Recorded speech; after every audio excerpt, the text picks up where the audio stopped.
It's Tuesday, 26th of January 2016.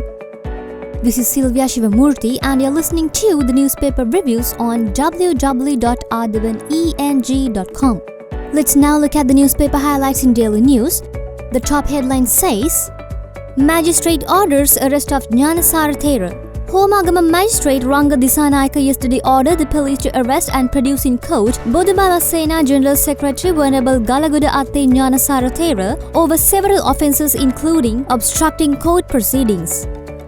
The highlight at the top right corner says, over 350 elephant tusks to be destroyed today.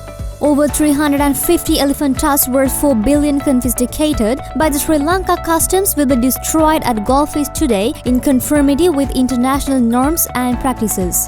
The stockpile of African elephant tusks will be disposed of by crushing and burning in public after performing religious rites in the presence of President Maithripala Sirisena and Prime Minister Ranil Wickremesinghe.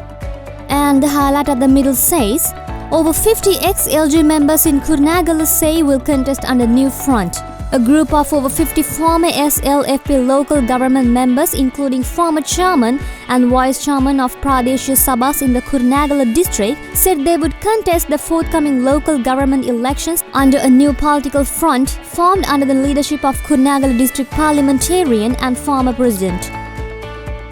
And the highlight at the bottom says, TISL hands over amendment to Assets and Liabilities Act to President.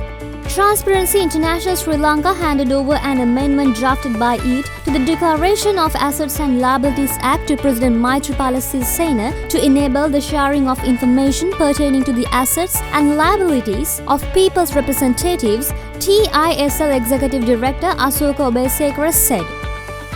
Let's now move to the paper highlights in Daily Mirror. The main headline says, Committee to avert SLFP split. The Sri Lanka Freedom Party has appointed a committee headed by Minister S.B. Disanayaka to examine the political situation within the party and recommended measures to avert a split, it is learnt. Another highlight says, Probe into Grand Hyatt Hotel. PRECIFAC records Kothalawala's statement. Entrepreneur and former Selinco Group of Companies chairman Lalit Kothalawala yesterday made a statement to PRECIFAC regarding the financial transactions connected to the construction of the Grand Hyatt Hotel.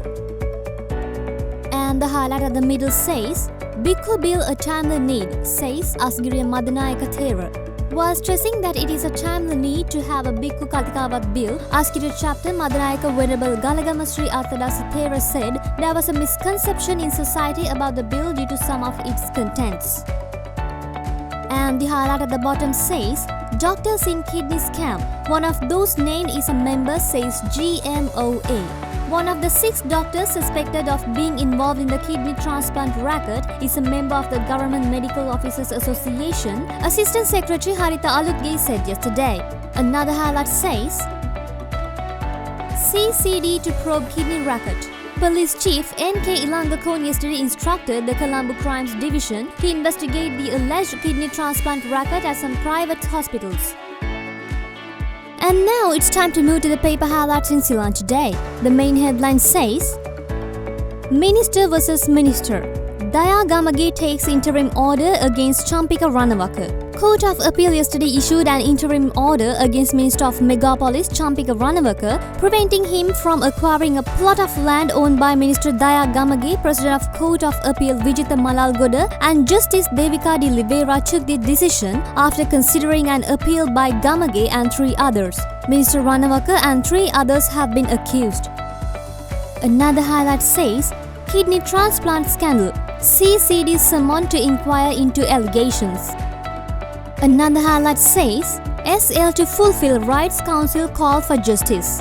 The Sri Lankan government should fulfill its commitments to the United Nations Human Rights Council by ensuring the foreign judges and prosecutors play a significant role in the mandated accountability mechanism for wartime abuses, Human Rights Watch said yesterday.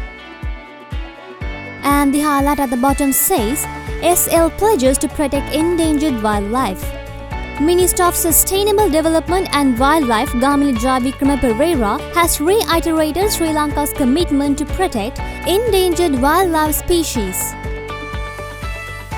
We brought you the paper highlights from today's newspapers and we'll get back to you with more news tomorrow. Thank you. Have a good day.